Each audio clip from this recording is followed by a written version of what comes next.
ఓయ్! నిన్నే. ఇవాల్టి వీడియోలో ఎగ్ టొమాటో కర్రీ ఎలా చేయాలో చూద్దామా? ఈ రెసిపీ చాలా సింపుల్ అండి. ముందుగా ఒక పాన్‌లో ఒక ఆయిల్ వేసుకొని బాయిల్డ్ ఎగ్స్ వీడియోలో చూపించినట్టు లైట్‌గా ఫ్రై చేసుకోవాలి. తర్వాత అదే పాన్‌లో కొంచెం ఆయిల్‌లో తాలింపు దినుసులు, కరివేపాకు, చిల్లీస్ అండ్ చాప్డ్ ఆనియన్స్ వేసుకోవాలి. ఒకసారి అంతా కలిసేదాకా తిప్పుకొని ఆనియన్స్ మగ్గేదాకా మూత పెట్టుకొని ఉంచాలి.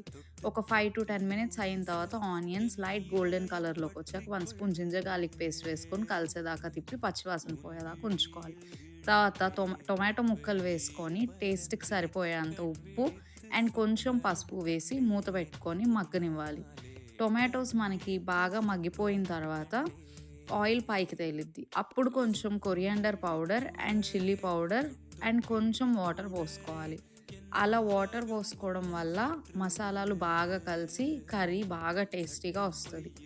ఆ తర్వాత మూత పెట్టుకొని కాసేపు ఉంచి ఆయిల్ పైకొచ్చిన తర్వాత మనం ముందుగా ఫ్రై చేసుకొని పక్కన పెట్టుకున్న ఎగ్స్ వేసి ఒక 5 మినిట్స్ ఉంచితే ఎంతో టేస్టీగా ఉండే ఎగ్ టొమాటో కర్రీ రెడీ అయిపోయినట్లే.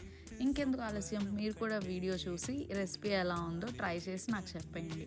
ఇలాంటి వెరైటీ రెసిపీస్ కోసం సబ్స్క్రైబ్